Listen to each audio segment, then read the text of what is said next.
So we are at the part 4, exercise number 6, door under the Java course. So the programming exercise asks us to create a class named door. So first of all, let's create a new Java class and name it door. So the class has been created. It asks us not to include any variables, but create a default constructor.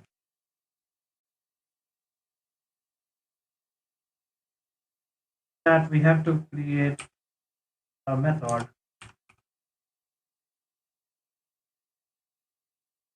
It does is in right,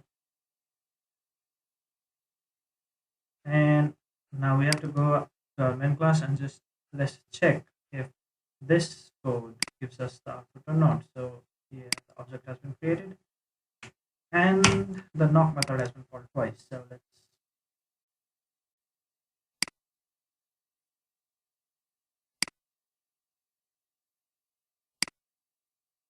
try some of this.